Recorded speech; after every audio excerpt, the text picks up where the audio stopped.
Ladies and gentlemen, gentlemen and ladies, ladies and gents. Spent the last 2 hours making show because I was kind of confused as to whose world it really was. Been told for years he's got the whole world in his hands, but nobody ever explained who he was. People assumed that it was Jehovah, but sorry. Just got to do your research to find out who has the whole world in their hands. Well, anyway, while we're letting you think about that, ladies and gentlemen, got a couple of things to talk about. Look, let me show you some proof that a lot more people are watching my videos than just your YouTube subscribers. The situation with the young lady in Texas, no, nothing has happened. She still got the house. I'm going to prove to you that she owns the house outright. And that their attorneys are watching the videos and they're thinking that they can outmaneuver me. Now, not going to talk about the strategy that I'm going to be delivering to them to use as a result of me mentioning something on video and somebody picking up on it. Those who, because of talking about the information, if you guys don't think that the courts have clerks whose main job is to listen to videos like mine that are talking about the subjects we're talking about since September, then you're out of your mind. We knew that back in 2012 and 2013, 2014, 2015, that they were listening to my videos because they actually put it on record that they reviewed them. Because they know I can't keep my big mouth shut. I'm going to tell y'all what I'm doing. I'm going to tell them what I'm doing in advance because they think they're smarter than me. They think they can outmaneuver me. Ladies and gentlemen, can we talk?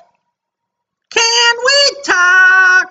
Anyway, just so that you all can understand, in the last 3 days, I've had at least 4 people try to play me.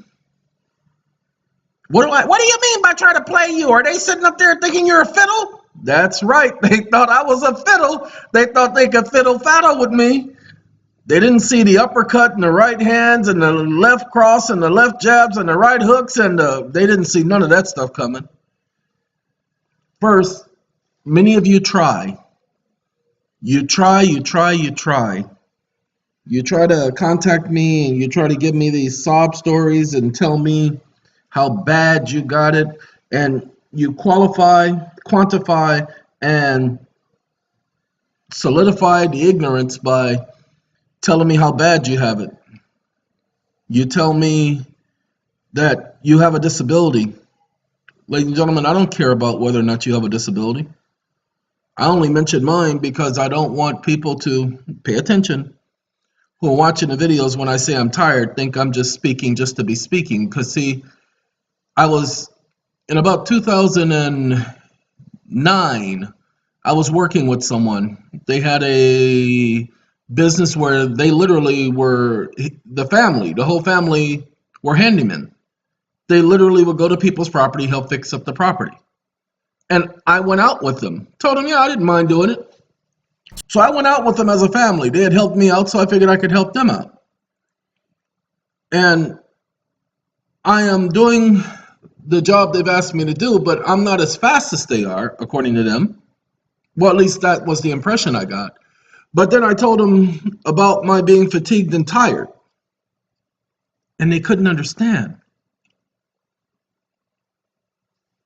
Hold on, y'all. We got our midnight train, and I can't hear a midnight train. Something ain't right, because that's Gladys. And y'all know how I am with my Gladys. I ain't got no sound, y'all. I'm disturbed by that. So I'm going to shut that off. That's right. I said I'm going to shut that off, and we're going to start it up again. I put it in here now. Where you at? There you go. One time. Because I've been down one time. Well, anyway, getting back to that unique family, and they were unique. The I don't have any sound, so I have to put y'all on pause because I need my sound, y'all. Okay, ladies and gentlemen, what happened is my sound got reconfigured in just that short of time while we were playing the song. So apparently, nobody wants y'all to listen to "This is a Man's World" by Leela James. Look, before we go on and I tell you about the wonderful people who I have to deal with and about what's going on and finish telling you about the debt and the thing about Texas, we'll finish talking about Texas. Then I'm going to play a call that happened yesterday. Let you know about a conversation. I'm going to explain the conversation to you and why the conversation happened. I decided to play this because the individual, as you're going to know, in the 8-minute, 23-second conversation, he's going to tell me that he's going to personally call me back yesterday. Well, I think when he said today, remember, like Paul said, the fact that it says today, it means that there's still an opportunity. Because remember, today never ends. You guys do understand that today never ends. So if anybody promises you they're going to do something today, today is going to be today 24 hours from now. It's going to be today 34 hours from now. It's going to be today 44 hours from now, when you use the term in its present tense at that present time. So today is always going to be today. So he didn't lie.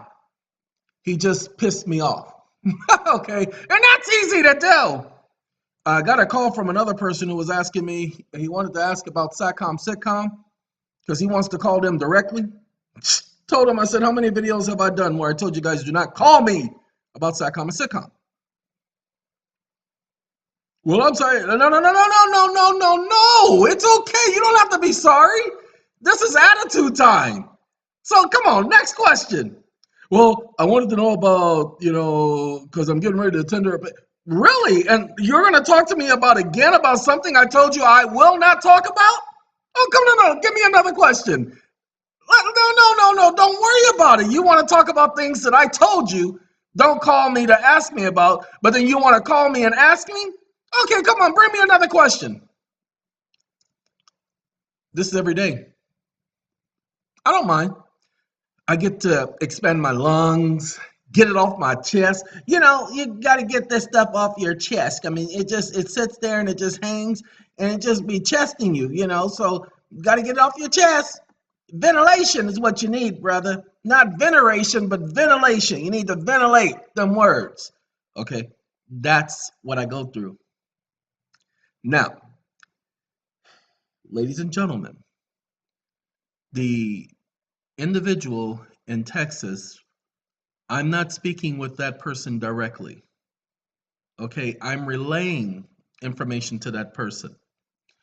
The first thing I told the person is the bank has no right to the property. So guess what the bank went and did? They went and filed a patent on the property. Why? Because they're saying that they need to recoup the monies that they put into the property to get it ready for her. Look, ladies and gentlemen, so that you understand, the whole mortgage game is a scheme. It's a scheme. That's why they had to revise Article 9 of the Uniform Commercial Code. Why? Because it hasn't always been the way it is. They created this scheme, got Congress involved. That's why everybody's involved in mortgage-backed securities. All right. Now, you know what? I was supposed to be playing music on my other device here while we were talking, but I'm going to do both. No, I'm not. I'm not going to play no music right now. I'll play my music in a minute. Need my music, y'all. So let me tell you why they can't recoup the funds. And we're going to let this go in the background. Okay, I had to reinstall my drivers. Man, you got drivers? Don't worry about it. Ladies and gentlemen, let me tell you why they can't recoup any monies. It works out like this. When the person bought the home, they bought the home free and clear. That took care of all of the bills and taxes and the monies due. Ladies and gentlemen, if the bank is claiming that they're owed money, where did they issue her a bill? You can't put a lien on my property until the amount that you're demanding is past due. They went and put a lien on her property because they want her to go through quiet title. They put a patent on the property because I told you all that I told them to go ahead and patent that property to protect her interest in the property. But hold on. I also told them, and I'm telling you that they were supposed to, and they started the process. I told them you need to put a lien on the property. Oh, well, we're going to put a possessory lien. I said, no, you need to put a mechanics lien on that property. You need to understand all liens are mechanics liens, but you need to purposely put a mechanics lien on the property through the trust. They didn't do that. Told them you need to be first in line with a lien on the property so that the bank can't come and put a lien on your property. They didn't listen to me. So now the bank has put a lien on the property. Now the lien is going to go away. We ain't got to worry about no stupid lien. They can't even foreclose on a lien even if they wanted to. Remember, they never sent a receipt. They never sent a bill. And now they'll have to justify the bill because when you're purchasing a home, the bank has nothing to do with the home. You're finished? Okay, now y'all go bye-bye. Go nighty-night. Nighty-night. Oh, I'm sorry. That's Realtek high definition audio driver software. And you know the unique thing about the Realtek high definition? Sorry. Voice recognition came on. Don't know how it came on, but I'm turning it off. See, voice recognition came on. All right, so it's completely off. But anyway, ladies and gentlemen, the way the situation is going, especially with these banks and with these so-called attorneys and all of this stuff, is because they think that you guys are stupid. They're not realizing that you're speaking with somebody like me. I've been dealing with them for years, okay? So I understand their thinking.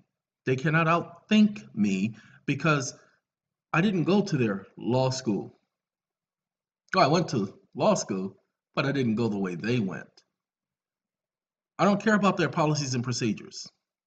I care about logic, because if it doesn't make logic, it doesn't make sense. You can't beat logic, you can't beat the truth. The truth is the truth. The truth doesn't need no help to support it. The truth stands on its own feet. Logic stands on its own feet. If it don't make logic, it don't make sense. This is where they get destroyed because they don't practice logic. I've been practicing the whole logic thing since I was 10 years old. Sorry, Mr. Spock. Sorry. If it don't make logic, it don't make sense. He never said that. That's my phrase I created when I was 13. If it don't make logic, it don't make sense. My phrase. I invented that. I made this. Okay? So, that property, I won't be talking about it on the net anymore because it's a game changer, people. Do you not see what happened in that case and how much of a rippling effect, how it will change the entire mortgage game from this point forward? And there's nothing they can do. The only thing they could come up with is to put a stupid lien on the property claiming they are getting paid for the work they did. Sorry, you didn't send a bill. You're required to send me a bill. And now you can't put a lien on my property without having justification. Well, they're going to claim they have justification. So, ladies and gentlemen, then they're going to try to foreclose on the lien. They're going to try to do an in and around. Too late, because I see where the idiot is going. I see where the thinking is. They cannot outmaneuver me because I can anticipate their stupidity, which is why I gave instructions as to what was to be done, and the individuals didn't listen to me. You think they're going to fail to listen to me in the future? Now they're going to tell me, oh no, I did this and I told her to do this and she didn't, blah, blah, blah. They're going to pass the buck. But the fact is, the person I told to do it, didn't get it done. Okay? It's just that fact. I am trying, as I told them, I'm trying to help you protect her because that situation is a game changer. And I said, and they're going to come after you because of the impact of what she did is going to have on the whole system.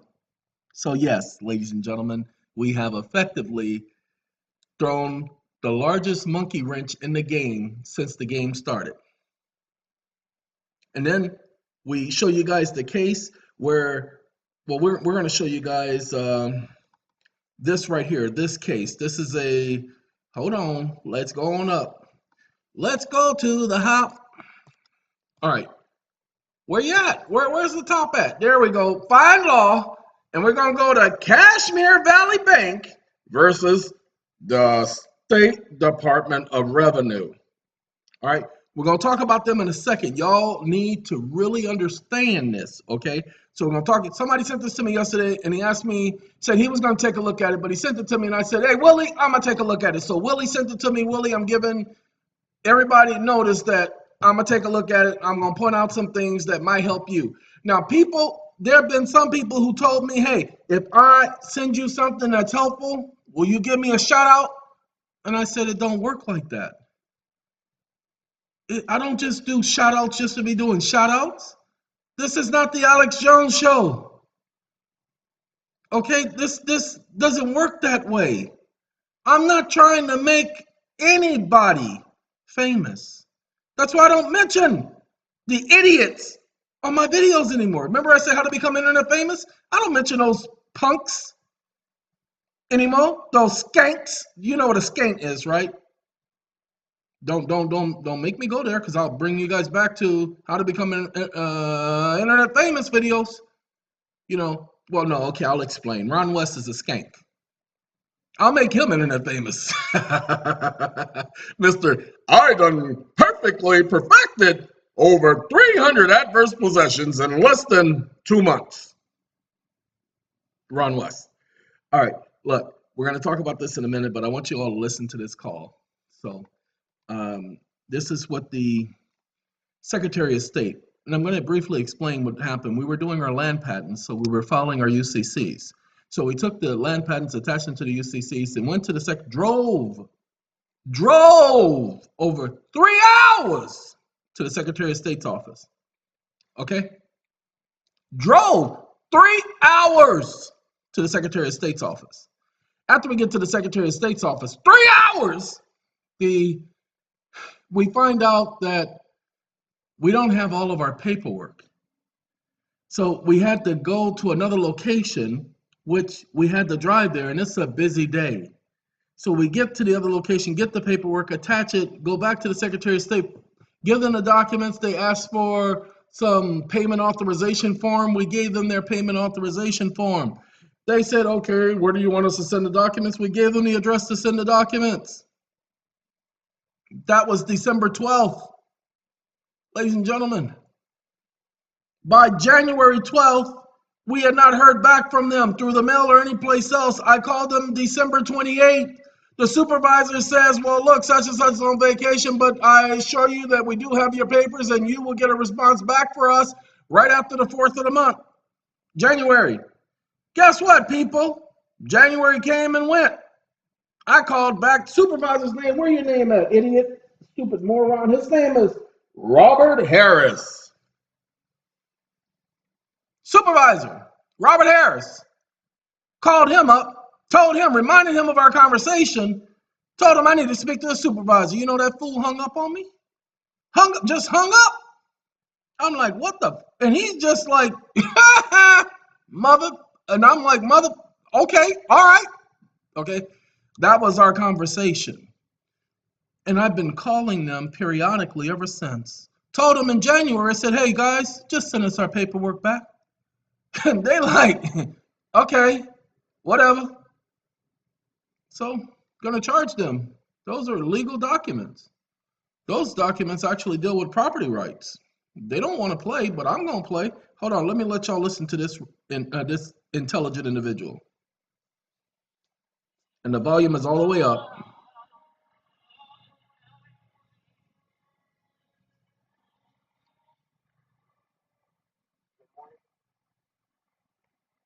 Good morning. Can I speak to Seperate, please?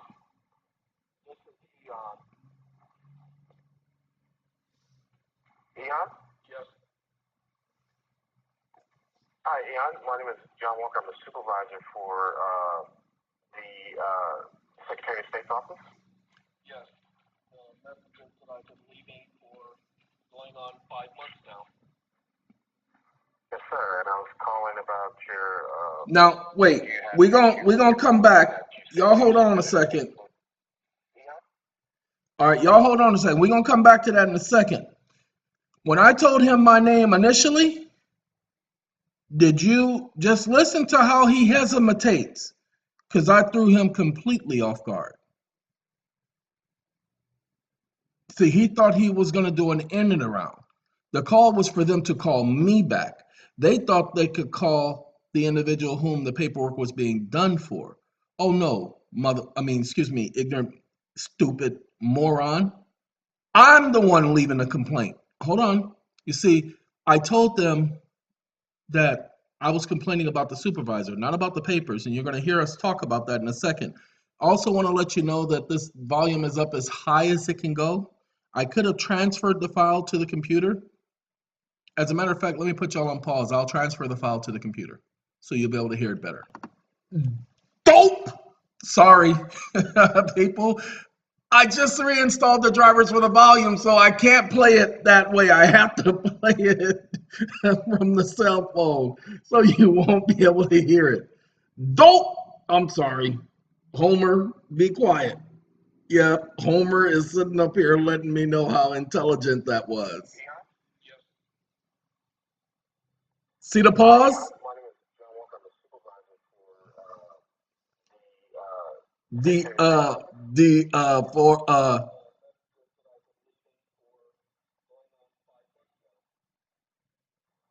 sir. And I was calling about your. You had an issue with your filing that you said you submitted, I believe in December.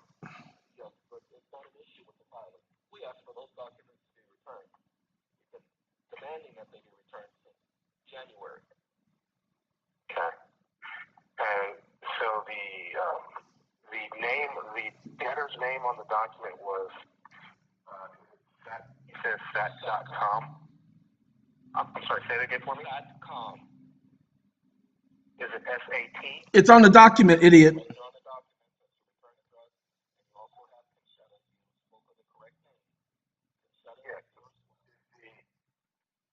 So SATCOM is the debtor and Consetta is the secured party? Correct. I have to correct him. Hold on. But, wait, hold on. No. SATCOM is not the debtor. SATCOM okay. That's the document. And then I'm going to let him know it ain't got nothing to do with who the debtor is, you ignorant mother.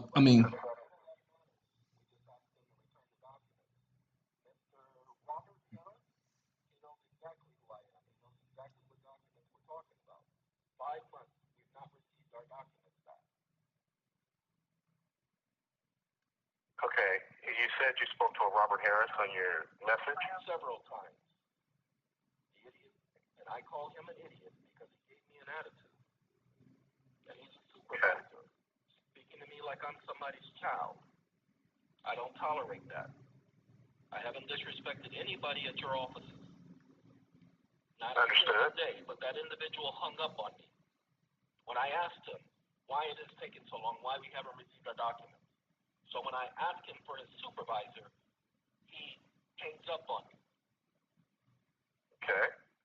I'm going to speak to the supervisors not to get our documents back, but I'm calling to follow your chain of command for your administrative procedural processes for filing a complaint against that supervisor for not doing the job that he's been hired to do, for his fiduciary duty of care, the lack of it. Because if you treat me this way, that means he's treated somebody else this way, and your policies don't permit that. Okay. EeoN, can you spell your first name for me? Ian Edward. Why are you worried about my name? My name's right there on the documents. Okay. Now, this ain't got nothing to do with that.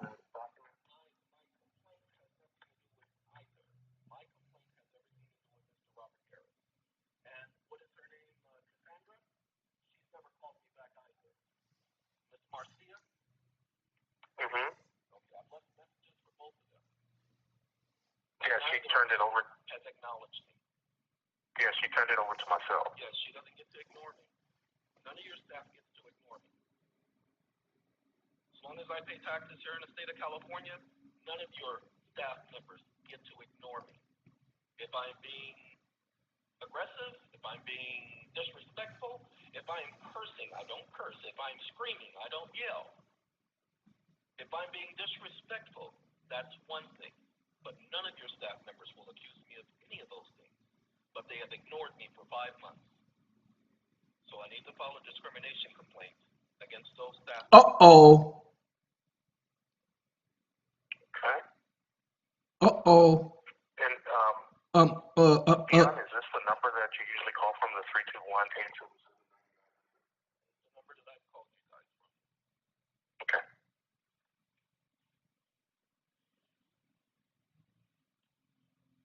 See, because I know your policy doesn't allow them to just treat the general public any way they want. So because your policy doesn't allow it, and because there was no issue that anybody's brought to my attention, then the only thing I can think of is discrimination. So I need to file my complaint for discrimination. uh-oh. Okay. Uh-oh. Then what type of discrimination do you think they were doing? You think I ain't ready? Racial, religious, and age. Okay. As I said, I came to your facility. We actually hand delivered those items.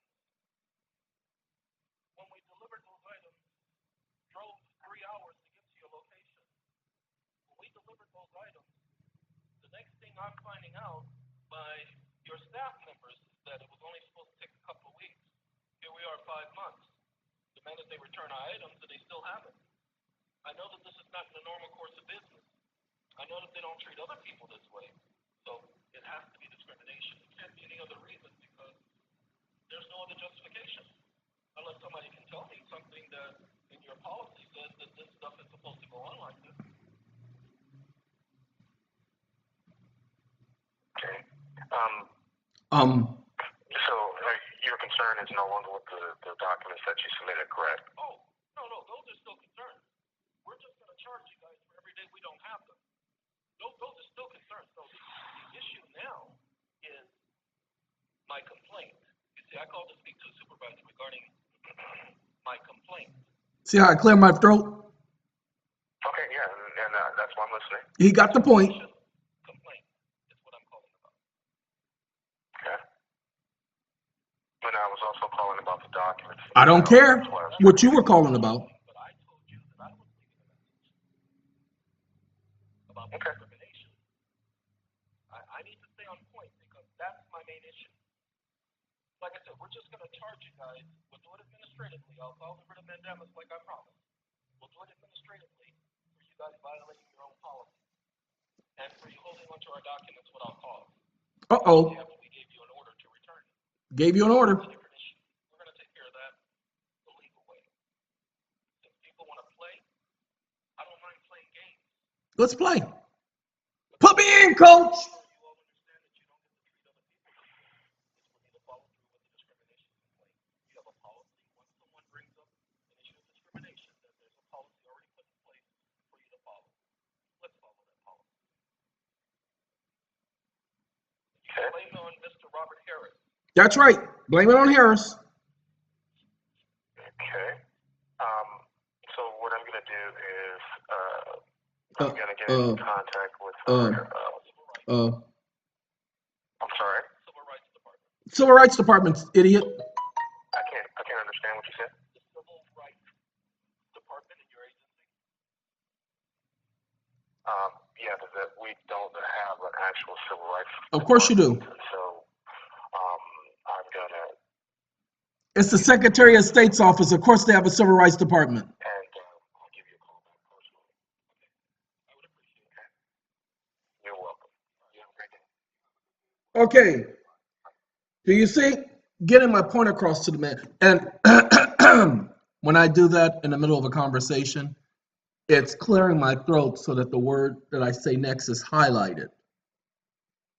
You see, he called me pre-planned conversation.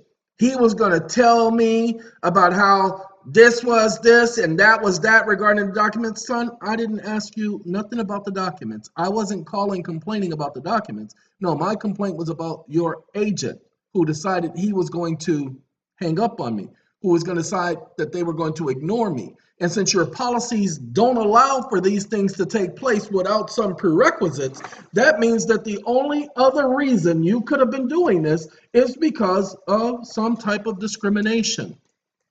It's called, you guys hold on, wait for it, process of elimination. If this wasn't a reason, that wasn't a reason, and that wasn't a reason, and the only thing left, it's called the scientific method. Okay?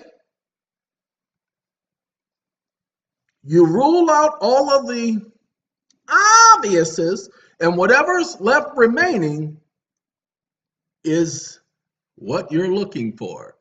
So, because their policy doesn't allow them to hang up on people just to be doing it, doesn't allow them to hold on to documents for 5 months without returning them, especially when they receive an order in the form of communication to return it both verbally and in writing. And because several messages were left with several of their supervisors notifying them of the situation, and they still have not returned the items, the only thing left remain is discrimination, because they've given no other excuse, and thus we bring it. But what if? Oh, no! You guys don't understand. Robert Harris is a comedian. No, that was Robin Harris. Anyway, Robert Harris is a supervisor. Robert Harris and John, those are two so-called African Americans. No, I'm charging the Secretary of State's office with discrimination, racially, religiously, and as a result of age. That's what we get to do. They want to play, I want to play. Let's talk about this Department of Revenue for the great state of Washington. This is in the Washington Court of Appeals, Division Number 2, the same division that we're dealing with a case that I'm doing an appeal and working on a couple other cases in Washington. George Carl Mastro Donato, or Donato, okay?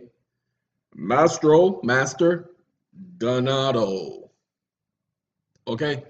Well, let's go down because, we don't have to do that. We just go right here. Let's let you guys know what the truth of matters is. Pay attention. This is letting you know how mortgages work, okay? They're going to explain it. The court going to explain it, and they're not just explaining this pay attention. They are not just explaining this for the sake of explaining it regarding Washington's laws. They are explaining this for the sake of explaining this regarding the nation's laws.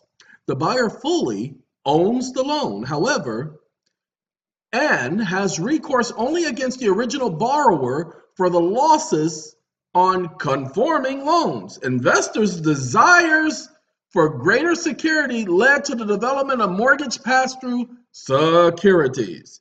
Mortgage pass-through securities are a form of mortgage-backed securities represented by shared certificates that grant the certificate holders a proportionate ownership interest in a pool of mortgage held in trust.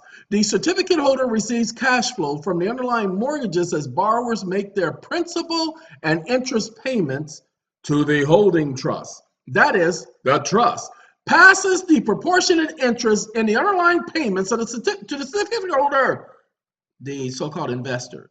The return an investor in this security receives thus mirrors the payments the borrowers make in the mortgage on the mortgages in the pool.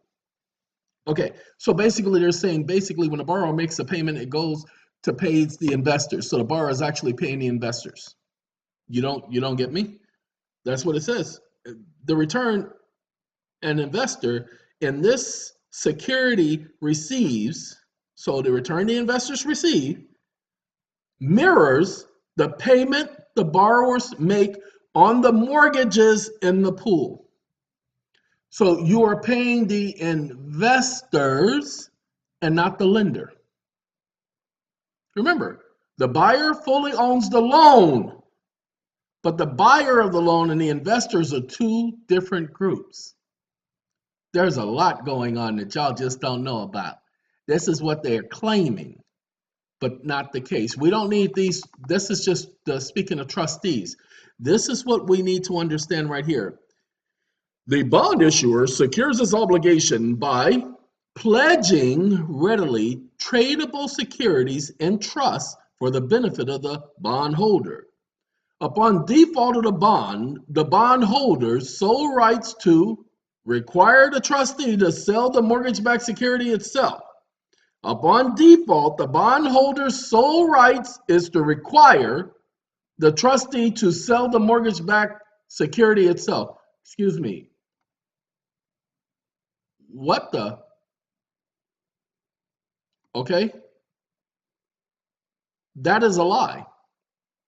But this is according to the revenue laws.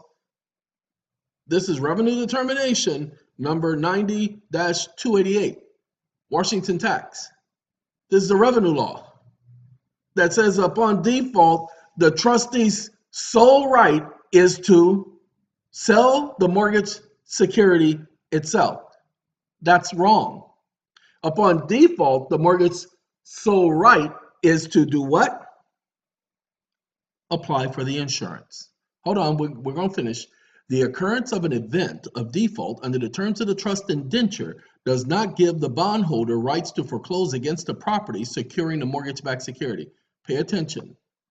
The occurrence of an event of default under the terms of the trust indenture does not give the bondholders the right to foreclose against the property securing the mortgage-backed security. It's saying that upon default, the bondholder's sole right is to require. That's why the trustee will say that the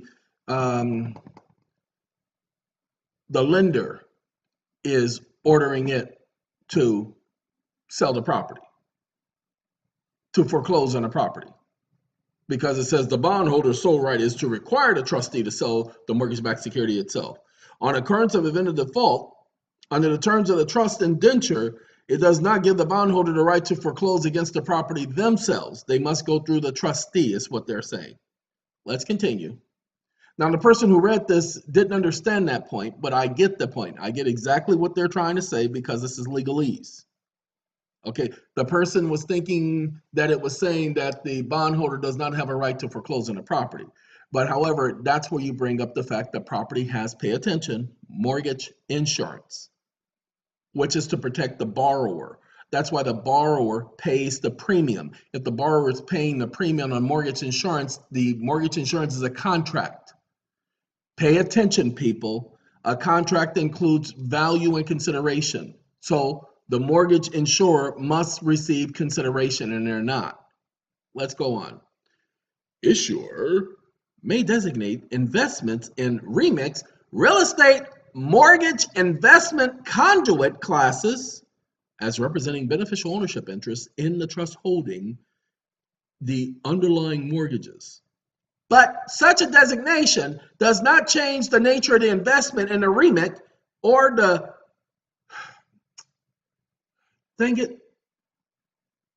collateral mortgage obligations. Collateralized mortgage obligations, sorry. All right, as essential interest in bond debt, not ownership, equity. So as essential interest in bond debt, bonds mean debt and not ownership, equity. So it means that these investors have no equity rights. Okay?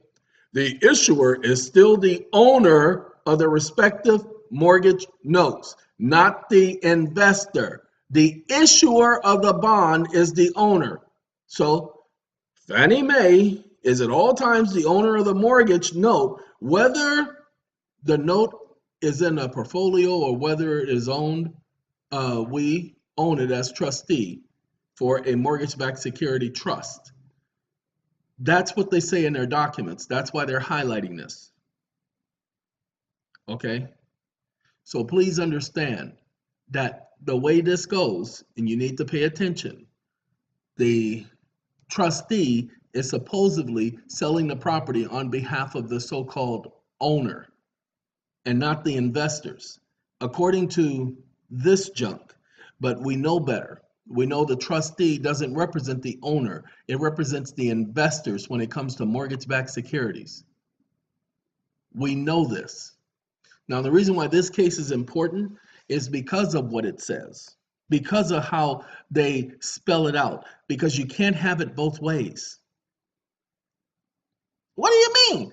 You can't have it both ways. You can't in one breath say that they have a right to foreclose and then another breath say that they don't have a right to foreclose. You can't in one breath say that they represent the lender and then another breath say they represent the investor, because they can't represent both. The two parties hold two separate capacities. Okay? All right. Thus, the secured party necessarily has some recourse to collateral securing its investment. In the context of real estate transactions, a secured party has the right, for example, to foreclose on the collateral, such as with a mortgage or a real estate contract, or to require another to foreclose for them, which, as with a deed of trust, if payment obligations are not met. Ladies and gentlemen, not true. Now, this, you see, they're quoting from Black's Law Dictionary. Okay? A party with a secured investment known as the secured party, protected by a pledge, mortgage, or other incumbents. Ladies and gentlemen, pay attention. They're not highlighting this. This is Black's Law Dictionary. And Black's Law Dictionary is talking about collateral and security. And it says a pledge, a mortgage, or other encumbrances. As we told you, if you look up the original definition for mortgage, you will see, hypothecation. You will see that a mortgage and a pledge are separate, and a hypothecation is not a pledge. They've changed the definition, but nonetheless, it is the grandfather definition that is the point to focus on. Okay, when referring to a debt or obligation, as is the case here, secured means supported or backed by security or collateral. Black's Law definition, 9th edition, 2009. Okay, look, the statute does not define secured, and neither party offers a definition of the term. We note, however, that secured is a familiar legal term, and a familiar legal, pay attention, legal term is used in a statute is given its familiar legal meaning. Okay, the statute does not define secured, but because there is a similar legal term, well, excuse me, it called it a legal term. Why could it not mean the English definition? Secured, if it's not defined in statute, then that means it's not a legal term when used in the context of the statute. Can anybody understand that? Who is to say that it's a legal term now because the court wants to associate it with a legal term? But nobody rebutted this point. But I would. If it were me and I'm responding to this junk, no. You guys are using the word secured. But I'm signing a contract. This is not a legal term. This is a contract. But it says the statute does not define secured, but if the contract says who's secured and who's not secured. Okay, so primarily secured by the first mortgages or trust deed. See, it says because investments are loans under the revised code for the state of Washington, revised code Washington, refer to Kashmir's own investment in Remix and to the collateral mortgage obligations. I think that's what CMOs. So let's find out what CMO is. I forgot. So um, where are you at? Come on, where's my CMO? Uh-oh, sorry about that. Wasn't supposed to. Well, we got to go up anyway. Nope, it ain't letting me do it no more. It was letting me do it a second ago. I don't know what's going on. What's going on? Nope, still got to be up, up, up, up and away. It's probably going to be, it's either going to be this paragraph. Nope. CMOs, collateralized mortgage obligations. See, I was right. I was right. He was right, y'all. He was right. But he ain't getting no award for being right, because you don't get no award for being right. You only get noticed when you're wrong. When you're wrong, when you're wrong, when you wrong. Sorry, I'm trying to make sure that we can move around. Now, keep messing up. I keep messing up. I keep messing up. I keep messing up. Okay, sorry people, can't give it to you because I can't move down. It won't let me. Oh, yes, you can. You can do that. Okay. And let's look at this. I'm interested. Like I said, I'm looking at this case for the first time. Let's see what they're going to say right here in this paragraph. The lender, however, will not always retain the mortgage. Often the lender will sell the mortgage to a buyer on the secondary market. This buyer, usually a large private firm or government affiliated agency, acquires the rights to receive the borrower's principal and interest payments on the home loan, and also the right to foreclose on the home if the borrower does not timely make these payments. Ladies and gentlemen, please understand, no, that's not what the mortgage is about. Pay attention to the mortgage. The mortgage is done after the loan. The loan comes first. See, it says, watch this, let's read this. Understanding remix and collateralized mortgage obligations require a basic understanding of how mortgages are converted to different kinds of mortgage-backed securities. As again, we told you, conversion. But the mortgage comes after the loan. The process begins when a person borrows money from the lender, like a bank or mortgage lender, to purchase a home. Ladies and gentlemen, they borrow money. It has nothing to do with purchasing a home. You need to understand that. They borrow money. It has nothing to do with purchasing a home. They use the money to purchase a home, but they are borrowing the money, and it's classified in law as a personal or individual loan. As security for this loan, the borrower gives the lender a mortgage on the home. No, not possible, because the loan is given before the home is acquired. So you cannot use the home as security for the loan. The loan comes first. You cannot use the home, which isn't acquired, until after you get the loan, as security for the loan. If the borrower fails to pay the loan's principal and interest to the terms to which the borrower and lender agreed, the original species is the issue. It's an agreement. It's a contract. The lender may foreclose on the home and sell it to recover the monies it lent the borrower. Really? So again, if you do the same thing the court did here, you take this and you take this paragraph and you re-explain it, explaining all the details, that the process begins when a person borrows money from a lender. Just that simple, like a bank or a mortgage lender. Now, comma, that's how it starts. Then the person uses the money to pay a homeowner for the rights to their home. They purchased their home. Okay, then pay attention. This paragraph right here, as security for the home, the loan, the bank uses the individual's collateral and or credit, because that's how they get approved for the loan, is based on their credit, not based on the home. Has nothing to do with the home. Oh, sir, you have any credit? We're gonna run your credit. Is it okay? All right. All right, okay, we're just gonna take a minute. Well, look, your credit score is 420. Sir, we're going to need a co-signer. Security, could you get this out of my office? No, I don't even know why you should. You knew you didn't have over a 600 credit score, and you won't come in here with a 400 credit score. But you better get him out of here before I shoot this. Okay. So it is your credit, people. And although it's the other credit that they're concerned about, they want to run your consumer credit. So if you want to say it's your credit, then you mention it is my consumer credit rating. Consumer is your word to hang on to. That qualifies for the loan.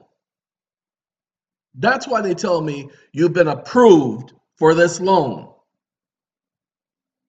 Not based on the home you acquired, has nothing to do with the home because you received a loan approval before you even went out there and started looking for the home. So you've already been approved for the loan. You can't put the house up as collateral because you haven't even begun looking for it yet. Okay, but as security for this loan, excuse me, who said that? That's not part of the agreement.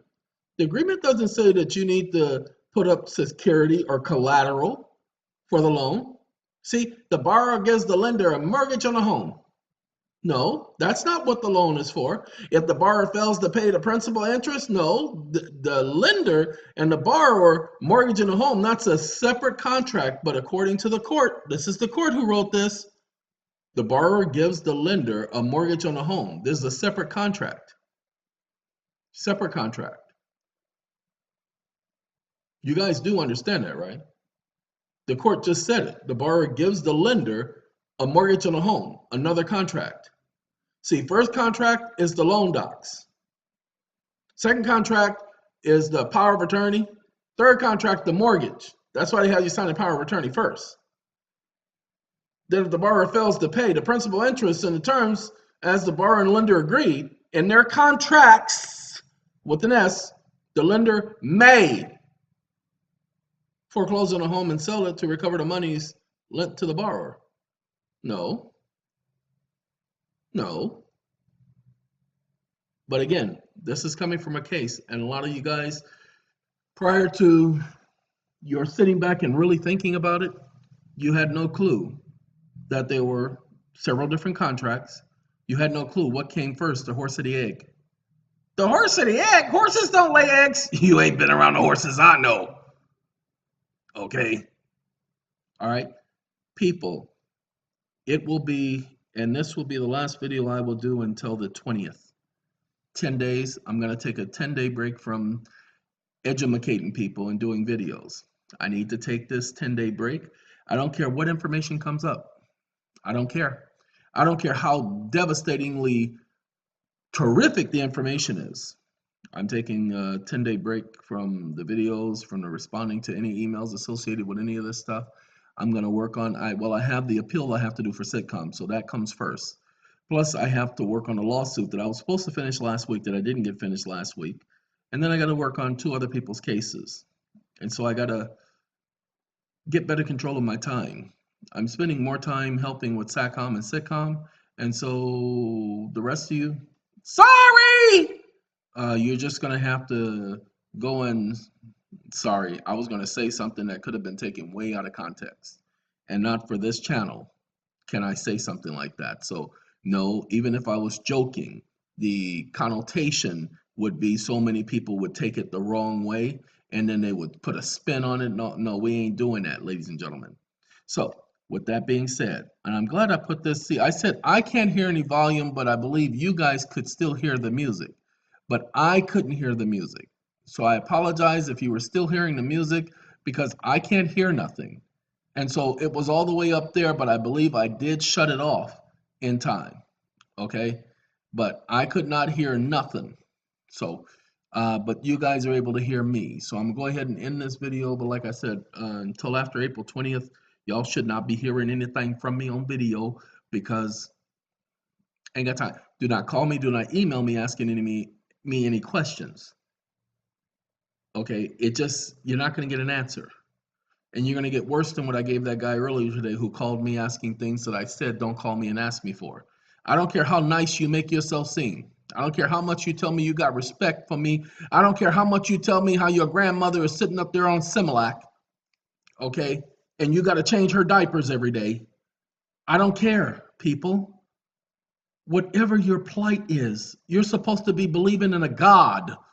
So put your faith in him and quit throwing all that burden upon me, because Psalms 55:22, throw your burdens on Jehovah, according to the scriptures, and he will sustain you. I'm not here to sustain you.